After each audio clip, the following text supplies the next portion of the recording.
भगवत गीता अध्याय तीसरा कर्म योग। हम सब हर पल कोई ना कोई कर्म करते हैं। कुछ कर्म झूठ और फरेब से भरे होते हैं, तो कुछ कर्म फर्ज निभाने के लिए किए जाते हैं। तो ऐसे कौन से कर्म हैं जो हमें हमारे लक्ष्य की ओर ले जाते हैं? यही गीता के तीसरे अध्याय कर्म योग में भगवान श्री कृष्ण अर्जुन को समझाते हैं। जय श्री कृष्णा दोस्तों। आज की इस वीडियो में हम पहले श्रीमद् भगवद गीता के तीसरे अध्याय का महात्म्य और फिर श्रीमद् भगवद गीता का तीसरा अध्याय सरल भाषा में सुनेंगे। शुरू करने से पहले आपसे अनुरोध है कि अगर वीडियो अच्छी लगे तो कमेंट बॉक्स में जय श्री कृष्ण जरूर लिखें और वीडियो को लाइक और चैनल को सब्सक्राइब जरूर करें। आइए शुरू करें श्रीमद् भगवद गीता के तीसरे अध्याय का महात्म्य। श्री नारायण बोले, हे लक्ष्मी, जनस्थान में एक जड़ नामक ब्राह्मण था जो कौशिक वंश में उत्पन्न हुआ था। उसने अपना जातीय धर्म छोड़कर बनिए की वृत्ति में मन लगाया। उसे पराई स्त्रियों के साथ व्यभिचार करने का व्यसन पड़ गया था। वह सदा जुआ खेलता, शराब पीता और शिकार खेलकर जीवों की हिंसा किया करता था। इसी प्रकार उसका समय बीतता था। धन नष्ट हो जाने पर वह व्यापार के लिए बहुत दूर उत्तर दिशा में चला गया। वहां से धन कमाकर घर की ओर लौटा। बहुत दूर तक का रास्ता उसने तय कर लिया था। एक दिन सूर्यास्त हो जाने पर जब दसों दिशाओं में अंधकार फैल गया, तब एक वृक्ष के नीचे उसे लुटेरों ने धर दबाया और शीघ्र ही उसके प्राण ले लिए। उसके धर्म का नाश हो गया था, इसीलिए वह बड़ा भयानक प्रेत हुआ। उसका पुत्र बड़ा ही धर्मात्मा और वेदों का विद्वान था। उसने अब तक पिता के लौट आने की राह देखी। जब वे नहीं आए, तब उनका पता लगाने के लिए वह स्वयं भी घर छोड़कर चल दिया। वह प्रतिदिन खोज करता, मगर राहगीरों से पूछने पर भी उसे उनका कुछ समाचार नहीं मिलता था। एक दिन एक मनुष्य से उसकी भेंट हुई जो उसके पिता का सहायक था। उसे सारा हाल जानकर उसने पिता की मृत्यु पर बहुत शोक किया। वह बड़ा बुद्धिमान था। बहुत कुछ सोच विचार कर पिता का पारलौकिक कर्म करने की इच्छा से आवश्यक सामग्री साथ ले उसने काशी जाने का विचार किया। मार्ग में 7-8 मुकाम डालकर वह 9वें दिन उसी वृक्ष के नीचे आ पहुंचा जहां उसके पिता मारे गए थे। उस स्थान पर उसने संध्योपासना की और गीता के तीसरे अध्याय का पाठ किया। इसी समय आकाश में बड़ी भयानक आवाज हुई। उसने पिता को भयंकर आकार में देखा। फिर तुरंत ही अपने सामने आकाश में उसे एक सुंदर विमान दिखाई दिया जो तेज से व्याप्त था। उसमें अनेकों क्षुद्र घंटिकाएं लगी थीं। उसके तेज से समस्त दिशाएं आलोकित हो रही थीं। यह दृश्य देखकर उसके चित्त की व्यग्रता दूर हो गई। उसने विमान पर अपने पिता को दिव्य रूप धारण किए विराजमान देखा। उनके शरीर पर पीतांबर शोभा पा रहा था और मुनिजन उनकी स्तुति कर रहे थे। उन्हें देखते ही पुत्र ने प्रणाम किया। तब पिता ने भी उसे आशीर्वाद दिया। तत्पश्चात उसने पिता से यह सारा वृत्तांत पूछा। उसके उत्तर में पिता ने सब बातें बताकर इस प्रकार कहना आरंभ किया, बेटा, दैववश मेरे निकट गीता के तीसरे अध्याय का पाठ करके तुमने इस शरीर के द्वारा किए हुए बुरे कर्म बंधन से मुझे छुड़ा दिया। अतः अब घर लौट जाओ, क्योंकि जिसके लिए तुम काशी जा रहे थे वह प्रयोजन इस समय गीता के तृतीय अध्याय के पाठ से ही सिद्ध हो गया है। पिता के यूं कहने पर पुत्र ने पूछा, पिताजी, मेरे हित का उपदेश दीजिए तथा और कोई कार्य जो मेरे लिए करने योग्य हो बतलाइए। तब पिता ने कहा, पुत्र, तुम्हें यही कार्य फिर करना है। मैंने जो कर्म किए हैं वही मेरे भाई ने भी किए थे। इससे वे घोर नरक में पड़े हैं। उनका भी तुम्हें उद्धार करना चाहिए तथा मेरे कुनबे के और भी जितने लोग नरक में पड़े हैं उन सब का भी तुम्हारे द्वारा उद्धार हो जाना चाहिए। यही मेरा मनोरथ है। बेटा, जिस साधन के द्वारा तुमने मुझे संकट से छुड़ाया है उसी का अनुष्ठान औरों के लिए भी करना उचित है। उसका अनुष्ठान करके उससे होने वाला पुण्य उन नारकी जीवों को संकल्प करके दे दो। इससे वे समस्त पूर्वज मेरी ही तरह यातना से मुक्त हो स्वल्प काल में ही श्री विष्णु के परम पद को प्राप्त हो जाएंगे। पिता का यह संदेश सुनकर पुत्र ने कहा, पिताजी, यदि ऐसी बात है और आपकी भी ऐसी रुचि है तो मैं समस्त नारकी जीवों का नरक से उद्धार कर दूंगा। यह सुनकर उसके पिता बोले, बेटा, एवमस्तु, तुम्हारा कल्याण हो। मेरा अत्यंत प्रिय कार्य संपन्न हो गया। इस प्रकार पुत्र को आश्वासन देकर उसके पिता भगवान विष्णु के परम धाम को चले गए। तत्पश्चात वह भी लौटकर जनस्थान में आया और परम सुंदर भगवान श्री कृष्ण के मंदिर में उनके समक्ष बैठकर पिता के आदेशानुसार गीता के तीसरे अध्याय का पाठ करने लगा। उसने नारकी जीवों का उद्धार करने की इच्छा से गीता पाठजनित सारा पुण्य संकल्प करके दे दिया। इसी बीच में भगवान विष्णु के दूत यातना भोगने वाले नरक के जीवों को छुड़ाने के लिए यमराज के पास गए। यमराज ने नाना प्रकार के सत्कारों से उनका पूजन किया और कुशलता पूछी। वे बोले, धर्मराज, हम लोगों के लिए सब और आनंद ही आनंद है। इस प्रकार सत्कार करके पितृलोक के सम्राट परम बुद्धिमान यम ने विष्णु दूतों से यमलोक में आने का कारण पूछा। तब विष्णु दूतों ने कहा, यमराज, शेष शैया पर शयन करने वाले भगवान विष्णु ने हम लोगों को आपके पास कुछ संदेश देने के लिए भेजा है। भगवान हम लोगों के मुख से आपकी कुशल पूछते हैं और यह आज्ञा देते हैं कि आप नरक में पड़े हुए समस्त प्राणियों को छोड़ दें। तेजस्वी भगवान विष्णु का यह आदेश सुनकर यम ने मस्तक झुकाकर उसे स्वीकार किया और मन ही मन कुछ सोचा। तत्पश्चात मदोन्मत्त नारकी जीवों को नरक से मुक्त देखकर उनके साथ ही वे भगवान विष्णु के वास स्थान को चले। यमराज श्रेष्ठ विमान के द्वारा जहां क्षीरसागर है वहां जा पहुंचे। उसके भीतर कोटि कोटि सूर्यों के समान कांतिमान नील कमल दल के समान श्याम सुंदर लोकनाथ जगतगुरु श्री हरि का उन्होंने दर्शन किया। भगवान का तेज उनकी शैया बने हुए शेषनाग के फणों की मणियों के प्रकाश से दुगना हो रहा था। वे आनंद युक्त दिखाई दे रहे थे। उनका हृदय प्रसन्नता से परिपूर्ण था। भगवती लक्ष्मी अपनी सरल चितवन से प्रेम पूर्वक उन्हें बार बार निहार रही थीं।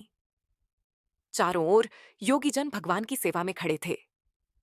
ध्यानस्थ होने के कारण उन योगियों की आंखों के तारे निश्चल प्रतीत होते थे। देवराज इंद्र अपने विरोधियों को परास्त करने के उद्देश्य से भगवान की स्तुति कर रहे थे।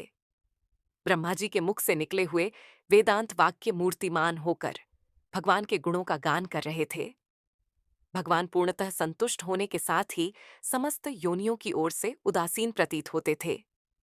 जीवों में से जिन्होंने योग साधन के द्वारा अधिक पुण्य संचय किया था, उन सबको एक ही साथ वे कृपा दृष्टि से निहार रहे थे।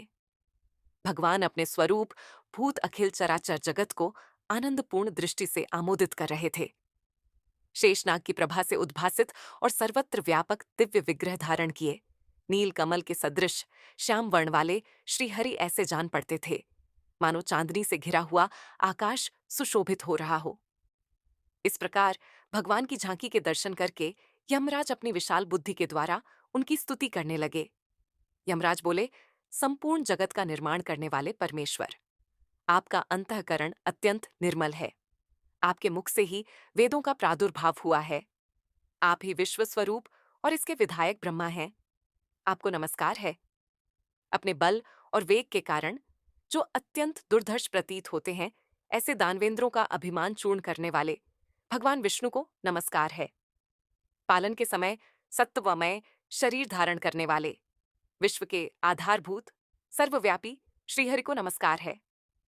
समस्त देहधारियों की पातक राशि को दूर करने वाले परमात्मा को प्रणाम है। जिनके ललाटवर्ती नेत्र के तनिक सा खुलने पर भी आग की लपटें निकलने लगती हैं, उन रुद्र रूपधारी आप परमेश्वर को नमस्कार है।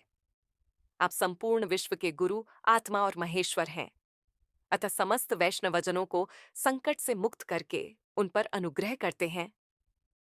आप माया से विस्तार को प्राप्त हुए अखिल विश्व में व्याप्त होकर भी कभी माया अथवा उससे उत्पन्न होने वाले गुणों से मोहित नहीं होते। माया तथा माया जनित गुणों के बीच में स्थित होने पर भी आप पर उनमें से किसी का प्रभाव नहीं पड़ता। आपकी महिमा का अंत नहीं है, क्योंकि आप असीम हैं। फिर आप वाणी के विषय कैसे हो सकते हैं? अतः मेरा मौन रहना ही उचित है। इस प्रकार स्तुति करके यमराज ने हाथ जोड़कर कहा, जगत गुरु, आपके आदेश से इन जीवों को गुणरहित होने पर भी मैंने छोड़ दिया है। अब मेरे योग्य और जो कार्य हो उसे बताइए। उनके यों कहने पर भगवान मधुसूदन मेघ के समान गंभीर वाणी द्वारा मानो अमृत रस से सींचते हुए बोले, धर्मराज, तुम सबके प्रति समान भाव रखते हुए लोगों का पाप से उद्धार कर रहे हो। तुम पर देहधारियों का भार रखकर मैं निश्चिंत हूं, अतः तुम अपना काम करो और अपने लोक को लौट जाओ।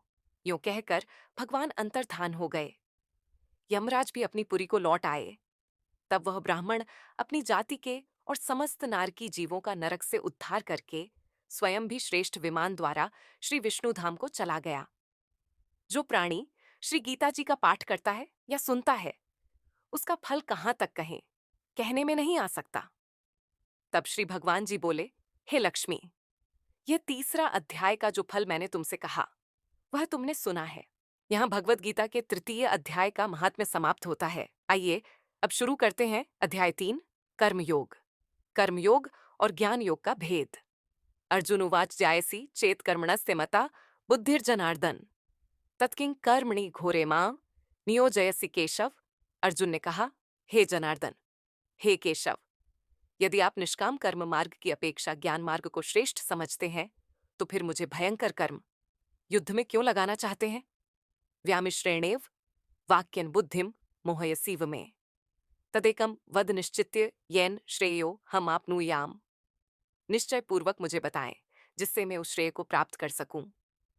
श्री भगवान उवाच लोकेस्मिन् द्विविधा निष्ठा पुरा प्रोक्ता मया नघ ज्ञानयोगेन सांख्याणाम कर्मयोगेन योगिनाम। इस संसार में 2 प्रकार के मार्ग बताए गए हैं। सांख्य योगियों, ज्ञान मार्ग के अनुयायियों के लिए ज्ञान योग, और कर्म योगियों, कर्म मार्ग के अनुयायियों के लिए कर्मयोग।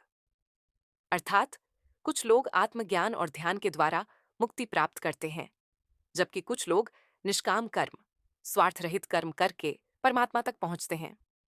न कर्मणाम अनारंभं नैष्कर्म्यम पुरुषोश्नुते न च संन्यसनादेव सिद्धिम समधिगच्छति। केवल कर्म न करने से, अर्थात कोई काम न करने से मनुष्य निष्कर्मता, कर्म के फल से मुक्ति को प्राप्त नहीं होता, और न ही केवल संन्यास लेने मात्र से, यानी संसार छोड़ देने से सिद्ध या पूर्णता प्राप्त होती है। भगवान श्री कृष्ण अर्जुन को समझा रहे हैं कि सिर्फ कर्म न करने या संन्यास धारण करने से मुक्ति नहीं मिलती। सच्ची सिद्धि के लिए निष्काम भाव से फल की इच्छा छोड़कर कर्म करना आवश्यक है। न ही कश्चित क्षणमपि जातु तिष्ठत्य कर्मकृत कार्यते ह्यवश कर्म सर्व प्रकृति जैर्गुणैः है। क्षण के लिए भी बिना कर्म किए नहीं रह सकता, क्योंकि प्रकृति से उत्पन्न गुणों के प्रभाव से हर व्यक्ति अनिवार्य रूप से कोई न कोई कर्म करने के लिए बाध्य होता है। भगवान श्री कृष्ण यहाँ बता रहे हैं कि कोई भी मनुष्य पूरी तरह निष्क्रिय नहीं रह सकता। हमारी प्रकृति, स्वभाव और गुण, सात्विक, राजसिक, तामसिक, हमें लगातार कुछ न कुछ करने के लिए प्रेरित करते हैं। इसलिए कर्म करना स्वाभाविक है। महत्वपूर्ण यह है कि हम उसे किस भावना से करते हैं। कर्मेंद्रियाणि संयम्य या आस्ते मनसा स्मरण इंद्रियार्थान विमूढ़ात्मा मिथ्याचार स उच्यते। जो व्यक्ति अपने कर्मेंद्रियों, हाथ, पैर, वाणी आदि को तो रोक कर बैठा रहता है, लेकिन मन में इंद्रियों के विषयों, भोग विलास का स्मरण करता रहता है, वह मोह में पड़ा हुआ है और उसे ढोंगी या मिथ्याचारी कहा जाता है। श्री कृष्ण यहाँ समझा रहे हैं कि केवल बाहरी रूप से इंद्रियों को रोकना पर्याप्त नहीं है। यदि मन में इच्छाएं और वासनाएं बनी रहती हैं, तो ऐसा संन्यास या संयम दिखावटी होता है। सच्चा योगी वही है जो मन और इंद्रियों दोनों को वश में रखता है।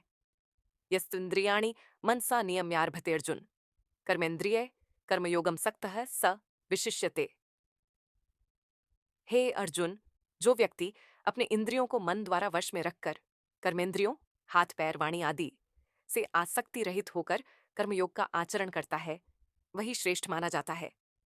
भगवान श्री कृष्ण यहाँ बता रहे हैं कि सच्चा योगी वह नहीं है जो केवल दिखावे के लिए इंद्रियों को रोकता है, बल्कि वह है जो मन से इंद्रियों को नियंत्रण में रखते हुए बिना किसी आसक्ति, लालसा के अपने कर्तव्यों का पालन करता है।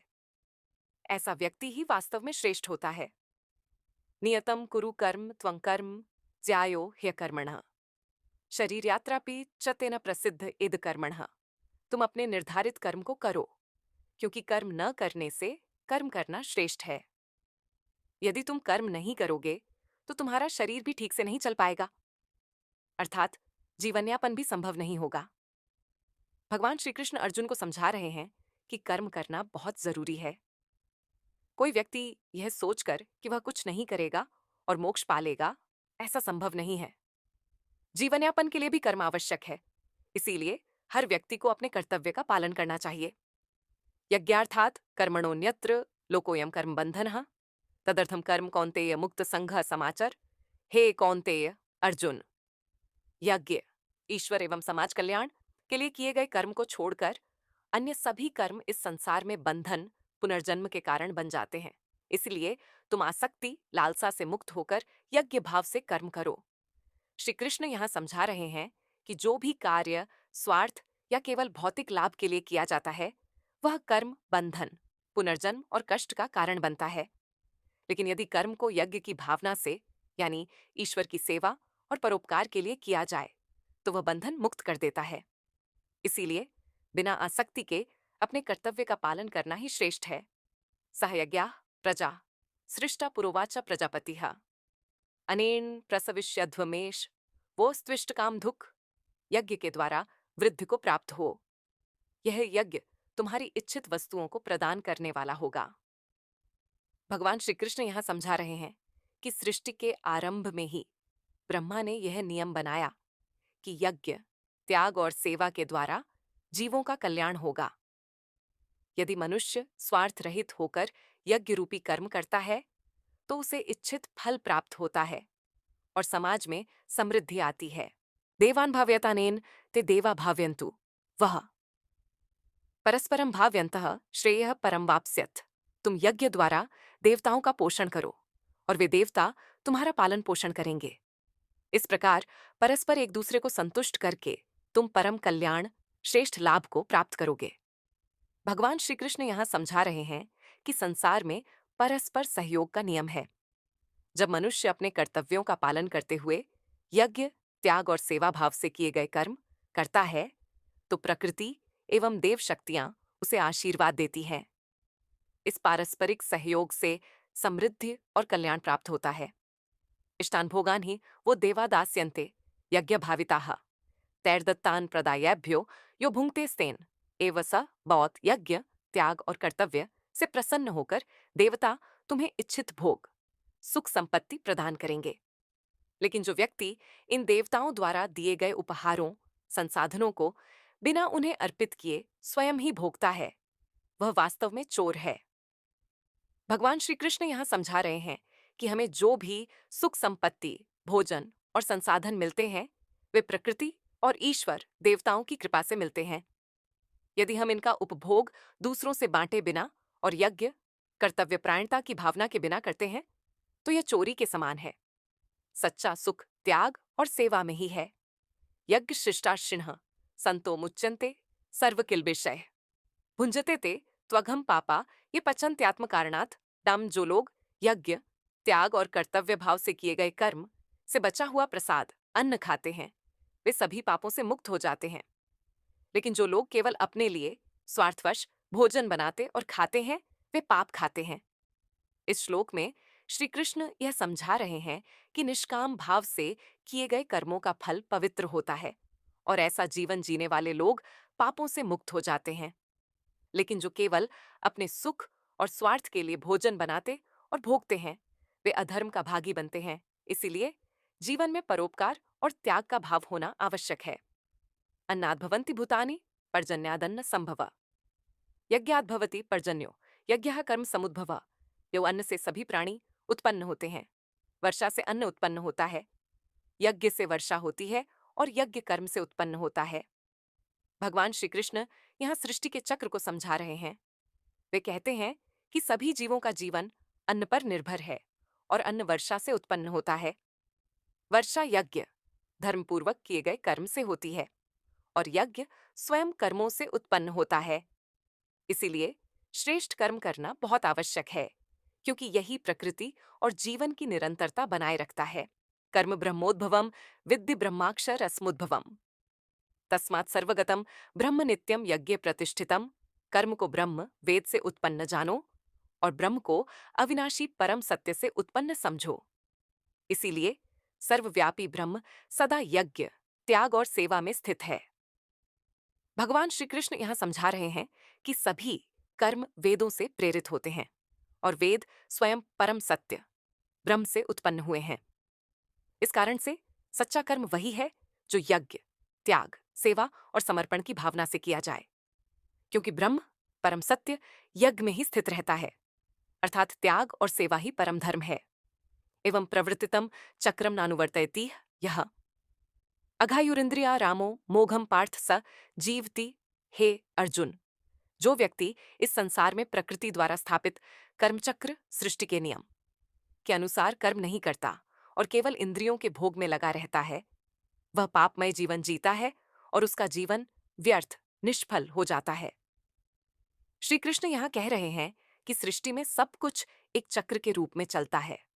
सूरज उगता है, वर्षा होती है, अन्न उगता है, जीव भोजन करते हैं और फिर कर्म करते हैं। जो इस स्वाभाविक चक्र का पालन नहीं करता, वह अपने जीवन को निष्फल बना लेता है और पापमय जीवन जीता है। इसीलिए हर व्यक्ति को अपने कर्तव्य का पालन करना चाहिए। नियत कर्म का निरूपण। यस्त्वात्मर्तिरेव स्यादात्मतृप्तश्च मानवः आत्मन्येव च संतुष्टस्तस्य कार्यम न विद्यते।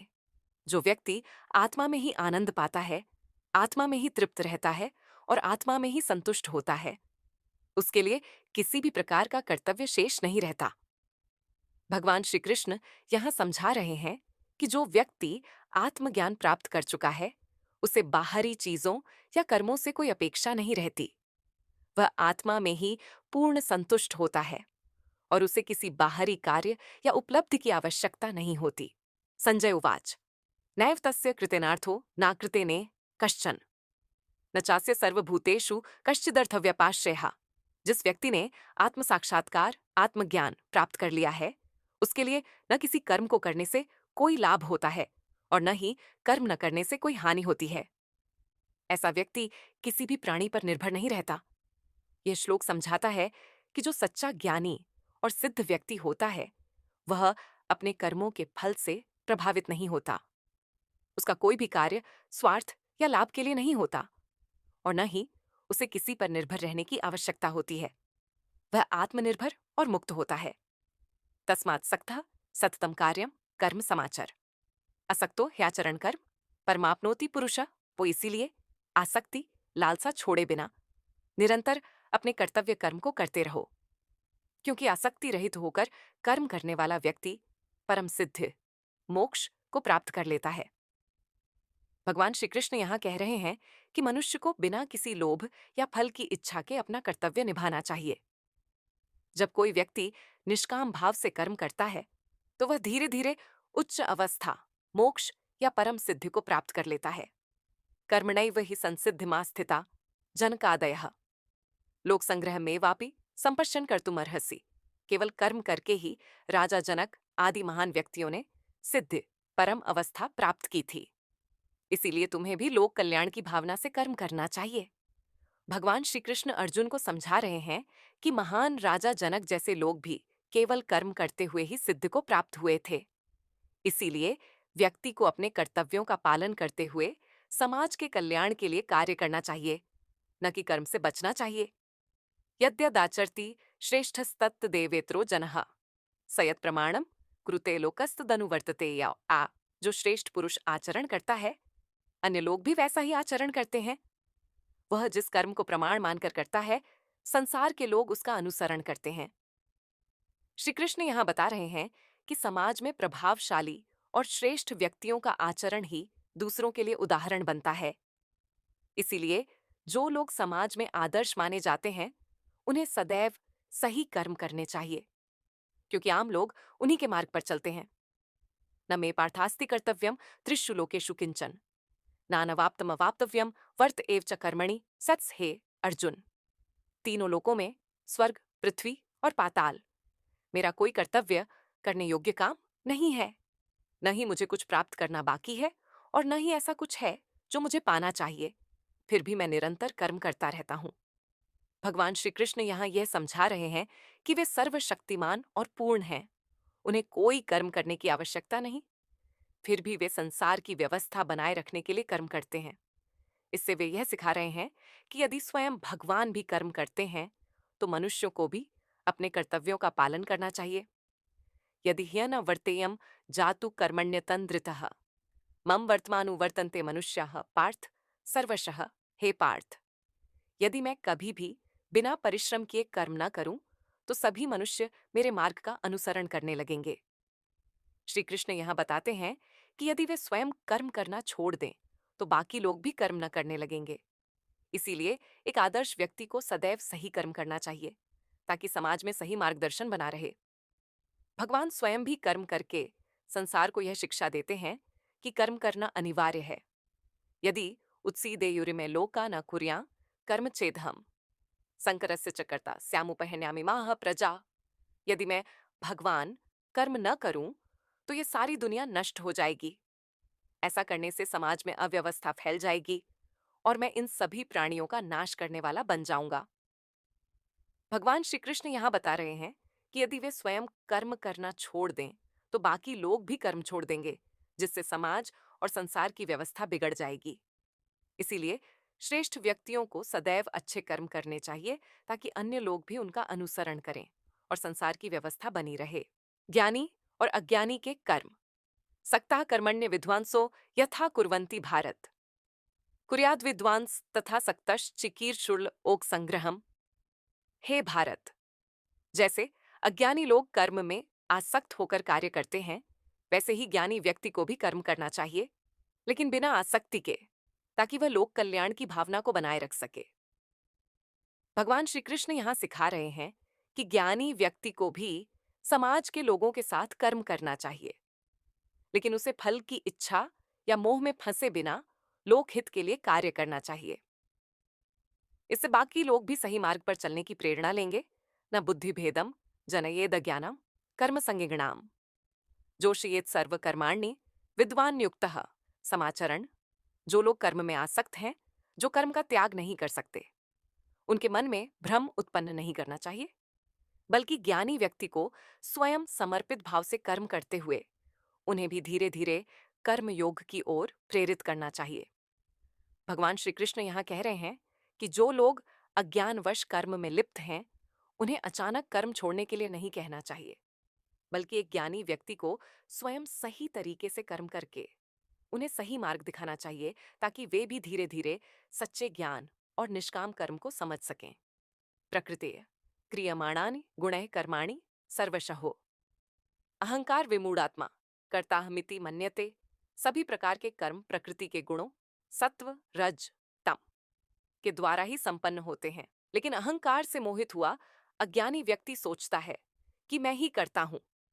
भगवान श्री कृष्ण यहाँ समझा रहे हैं कि वास्तव में सभी कार्य प्रकृति के 3 गुणों सात्विक राजसिक तामसिक के अनुसार होते हैं, लेकिन अहंकार में डूबा हुआ अज्ञानी मनुष्य यह मान बैठता है कि वह स्वयं ही सब कुछ कर रहा है, जबकि सच्चाई ये है कि मनुष्य केवल माध्यम है। असली कर्ता प्रकृति और उसके गुण हैं।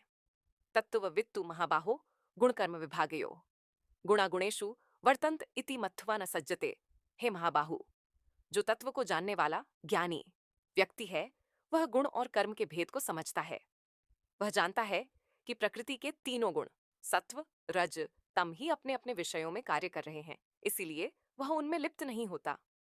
भगवान श्री कृष्ण यहाँ समझा रहे हैं कि जो सच्चा ज्ञानी होता है वह यह समझता है कि सभी कार्य प्रकृति के गुणों सत्व रज तम सपस पामाप के प्रभाव से हो रहे हैं, इसीलिए वह अहंकार या आसक्ति नहीं रखता और कर्म करते हुए भी उनसे बंधता नहीं। प्रकृतेर गुण सम्मूढ़ा सज्जन्ते गुण कर्मसु तानकृत्स न विदो मंदानकृत्स न विन्न विचालयेत। प्रकृति के गुणों से मोहित हुए लोग उन्हीं गुणों और कर्मों में आसक्त हो जाते हैं, लेकिन जो पूर्ण ज्ञान से संपन्न व्यक्ति है उन्हें अज्ञानी और अल्प ज्ञान वाले ऐसे लोगों को विचलित नहीं करना चाहिए। श्री कृष्ण यहाँ समझा रहे हैं कि सामान्य लोग प्रकृति के 3 गुणों सात्विक राजसिक तामसिक के प्रभाव में रहकर अपने कर्मों में लिप्त रहते हैं। जो व्यक्ति संपूर्ण ज्ञान रखते हैं उन्हें ऐसे अज्ञानी लोगों को जबरदस्ती बदलने या उनके कर्मों में बाधा डालने की कोशिश नहीं करनी चाहिए, बल्कि धैर्य और सही मार्गदर्शन से उन्हें सच्चे ज्ञान की ओर प्रेरित करना चाहिए। मयि सर्वाणि कर्माणि सन्नयस्याध्यात्म चेतसा। निराशीर्निर्ममो भूत्वा युद्धस्सु विगतज्वरा, आशाहीन, फल की इच्छा से रहित और ममता रहित बनकर तथा मानसिक दुखों से मुक्त होकर युद्ध करो। भगवान श्री कृष्ण अर्जुन को सिखा रहे हैं कि कोई भी कार्य करते समय उसे ईश्वर को समर्पित कर दो। न तो फल की चिंता करो, न ही अहंकार रखो। जब मन में न कोई इच्छा होगी, न कोई मोह, तब सच्ची शांति मिलेगी और तुम बिना किसी तनाव के अपने कर्तव्य का पालन कर पाओगे। ये में मतमिदम नित्यम अनुतिष्ठन्ति मानवा, श्रद्धावंतो न सुयंतो मुच्यन्ते तेति कर्मभिः। जो मनुष्य मेरे इस मत उपदेश का नित्य पालन करते हैं, श्रद्धा रखते हैं और बिना किसी ईर्ष्या के इसे स्वीकार करते हैं, वे सभी कर्मों के बंधन से मुक्त हो जाते हैं। भगवान श्री कृष्ण यहाँ कह रहे हैं कि जो लोग गीता के ज्ञान को श्रद्धा और विश्वास के साथ अपनाते हैं और बिना किसी संदेह या ईर्ष्या के उसके अनुसार जीवन जीते हैं, वे कर्मों के फल के बंधन से मुक्त होकर मोक्ष प्राप्त कर सकते हैं। ये त्वेतदभ्यसूयन्तो नानुतिष्ठन्ति में मतम। सर्वज्ञान विमूढ़ान स्तन विद्धि नष्टान चेतसा, आंस भटके हुए और अज्ञानी समझो, वे नष्ट हुए चित्त वाले विनाश की ओर जाने वाले हैं। श्री कृष्ण यहाँ कहते हैं कि जो व्यक्ति उनके बताए हुए धर्म और सत्य को नहीं मानते और उसकी आलोचना करते हैं, वे अज्ञान के कारण भटक जाते हैं। ऐसे लोग सही मार्ग से दूर होकर अपने आत्मिक कल्याण को खो देते हैं। सदृशम चेष्टते स्वस्याः प्रकृतेर ज्ञानवान्पि प्रकृतिम यान्ति भूतानि निग्रह किं करिष्यति। ज्ञानी व्यक्ति भी अपने स्वभाव के अनुसार ही आचरण करता है। सभी प्राणी अपनी प्रकृति के अनुसार ही चलते हैं, तो फिर जबरदस्ती रोकने से क्या लाभ होगा। श्री कृष्ण यहाँ बता रहे हैं कि हर व्यक्ति अपनी स्वाभाविक प्रवृत्ति प्रकृति के अनुसार ही कर्म करता है। चाहे वह कितना भी ज्ञान प्राप्त कर ले, उसका मूल स्वभाव उसे प्रभावित करता रहेगा। इसलिए किसी को जबरदस्ती बदलने का प्रयास व्यर्थ है। सही तरीका यह है कि अपनी प्रकृति को समझकर उसे सही दिशा में मोड़ा जाए। इंद्रियस्येन्द्रियस्यार्थे रागद्वेषो व्यवस्थितो तयोर्न वशमा गच्छेतो ह्यस्य परिपंथिनो। हर इंद्रिय जैसे आंख, कान, जीभ आदि का अपने विषयों रूप, रस, गंध आदि के प्रति राग और द्वेष स्वाभाविक रूप से बना रहता है, लेकिन मनुष्य को उनके वश में नहीं होना चाहिए, क्योंकि ये दोनों ही राग और द्वेष उसकी उन्नति में बाधा डालने वाले शत्रु हैं। भगवान श्री कृष्ण समझा रहे हैं कि हमारी इंद्रियां स्वाभाविक रूप से सुखद चीजों की ओर आकर्षित होती हैं और अप्रिय चीजों से दूर भागती हैं। लेकिन यदि कोई व्यक्ति इंद्रियों के इस स्वभाव के नियंत्रण में आ जाता है, तो वह अपने सच्चे उद्देश्य आत्म कल्याण से भटक सकता है। इसीलिए राग द्वेष से मुक्त होकर संतुलित रहना ही श्रेष्ठ मार्ग है। श्रेयान् स्वधर्मो विगुणः परधर्मात् स्वनुष्ठितात्। स्वधर्मे निधनम श्रेय परधर्मो भयावह करने से बेहतर है। अपने स्वधर्म में मरना भी कल्याणकारी है, जबकि परधर्म भय देने वाला होता है। भगवान श्री कृष्ण यहाँ समझा रहे हैं कि हर व्यक्ति को अपने स्वभाव और कर्तव्य के अनुसार कर्म करना चाहिए। दूसरों के कर्तव्य का अनुकरण करना, भले ही वह अच्छा लगे, अंततः हानिकारक हो सकता है। इसीलिए अपनी योग्यता और धर्म के अनुसार कर्म करना ही श्रेष्ठ है, भले ही उसमें कुछ कमियां क्यों ना हो। कामना रूपी शत्रु का शमन। अर्जुन उवाच अत्केन प्रयुक्तोऽयं पापं चरति पुरुषः अनिच्छन्नपि वार्ष्णेय बलादिव नियोजितः। अर्जुन ने पूछा, हे वार्ष्णेय कृष्ण, मनुष्य किसके प्रभाव से पाप करता है, जबकि वह ऐसा करना नहीं चाहता। ऐसा लगता है मानो कोई उसे बलपूर्वक जबरदस्ती पाप करवाने के लिए प्रेरित कर रहा हो। अर्जुन यहाँ श्री कृष्ण से यह प्रश्न कर रहे हैं कि कई बार मनुष्य जानते हुए भी गलत काम क्यों करता है। वह पाप नहीं करना चाहता, फिर भी कोई शक्ति उसे मजबूर कर देती है। अर्जुन जानना चाहते हैं कि वह शक्ति क्या है जो मनुष्य को उसकी इच्छा के विरुद्ध बुरे कार्यों में लगा देती है। श्री भगवान वाच काम एष क्रोध एष रजोगुण समुद्भव महाशनो महापापमा विद्येनमिह वैरिणम। दोनों अत्यंत भूख लालसा वाले और महान पाप करने वाले हैं। तुम इन्हें इस संसार में अपना शत्रु समझो। श्री कृष्ण अर्जुन को समझा रहे हैं कि काम, अत्यधिक इच्छाएं और क्रोध मनुष्य के सबसे बड़े शत्रु हैं। ये रजोगुण उत्साह, ऊर्जा और भोग की प्रवृत्ति से उत्पन्न होते हैं और मनुष्य को पतन की ओर ले जाते हैं। इसीलिए इन्हें नियंत्रित करना बहुत आवश्यक है। जिस प्रकार आग धुएं से ढकी होती है, दर्पण मैल से ढका होता है और भ्रूण, गर्भ में पल रहा शिशु, झिल्ली से घिरा होता है, उसी प्रकार यह ज्ञान भी कामनाओं, इच्छाओं से ढका हुआ होता है।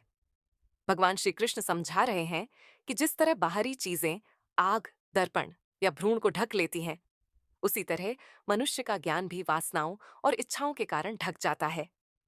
यही कारण है कि व्यक्ति सही और गलत को स्पष्ट रूप से नहीं देख पाता। जब तक इन वासनाओं को नियंत्रित नहीं किया जाता, तब तक सच्चे ज्ञान की प्राप्ति संभव नहीं होती। आवृतम ज्ञानमितेन ज्ञानिनो नित्य वैरणा कामरूपेण कौन्तेय दुष्पुरेणानलेन च दारी हे कौन्तेय। ज्ञान इस नित्य शत्रु द्वारा ढका हुआ है, जो कामना के रूप में रहता है और कभी न बुझने वाली आग की तरह हमेशा बढ़ता रहता है। भगवान श्री कृष्ण यहाँ समझा रहे हैं कि इच्छाएं और वासनाएं मनुष्य के ज्ञान, समझ को ढक देती हैं। ये कामना एक ऐसे शत्रु की तरह है जो हमेशा ज्ञान के विरुद्ध काम करती है और आग की तरह कभी तृप्त नहीं होती। जितना उसे बढ़ाया जाता है, उतनी ही वह बढ़ती जाती है। इसीलिए इसे नियंत्रित करना आवश्यक है। इंद्रियाणि मनोबुद्धिरस्याधिष्ठान मुच्यते एतैर्विमोहयत्येष ज्ञानमावृत्य देहिनम। इंद्रियां, मन और बुद्धि, इनको कामना या मोह का निवास स्थान कहा गया है। कामना इनके द्वारा जीव मनुष्य के ज्ञान को ढककर उसे भ्रमित कर देती है। भगवान श्री कृष्ण यहाँ समझा रहे हैं कि हमारी इंद्रियाओं, मन और बुद्धि ही वह स्थान है जहां इच्छाएं और वासनाएं निवास करती हैं। जब कोई व्यक्ति इन पर नियंत्रण नहीं रखता, तो ये उसकी बुद्धि को ढककर उसे भ्रमित कर देती है और वह सही और गलत का भेद नहीं कर पाता। इसीलिए अपने मन और इंद्रियों को नियंत्रित करना जरूरी है, ताकि सच्चे ज्ञान की प्राप्ति हो सके। तस्मात्त्वमिन्द्रियाण्यादो नियम्य भर्तर्षभ पापमाणम प्रजह्येणम ज्ञान विज्ञान नाशनम। हे भरतवंशी अर्जुन, इसीलिए सबसे पहले अपने इंद्रियों को वश में करो और फिर इस पाप रूपी शत्रु कामना और आसक्ति का नाश कर दो, जो ज्ञान और विज्ञान, सच्चे आत्मज्ञान को नष्ट करने वाला है। भगवान श्री कृष्ण अर्जुन को समझा रहे हैं कि इच्छाएं और वासनाएं ज्ञान को नष्ट कर देती हैं। इसीलिए पहले इंद्रियों पर नियंत्रण रखना जरूरी है, क्योंकि अनियंत्रित इंद्रियां मनुष्य को भटकाती हैं। जब इंद्रियां नियंत्रित होंगी, तब सच्चे ज्ञान और आत्मबोध की प्राप्ति संभव होगी। इंद्रियाणि पराण्याहुरिन्द्रियेभ्यः परम मना मनसस्तु परा बुद्धिर्यो बुद्ध्या परतस्तु सा दालात से श्रेष्ठ बुद्धि है और बुद्धि से भी श्रेष्ठ आत्मा परम तत्व है। इस श्लोक में भगवान श्री कृष्ण अर्जुन को समझा रहे हैं कि हमारी इंद्रियां शक्तिशाली होती हैं, लेकिन उनसे भी ज्यादा ताकतवर हमारा मन है। मन को नियंत्रित करने वाली बुद्धि उससे भी श्रेष्ठ है, लेकिन इन सबसे ऊपर आत्मा है, जो सर्वोच्च और शुद्ध चेतना है। इसीलिए जो व्यक्ति आत्मा को पहचान लेता है, वही सच्चे ज्ञान को प्राप्त करता है। एवं बुद्धे परम बुद्धवा संस्तभ्यात्मानमात्मना जहि शत्रुओं महाबाहो कामरूपम दुरासदम।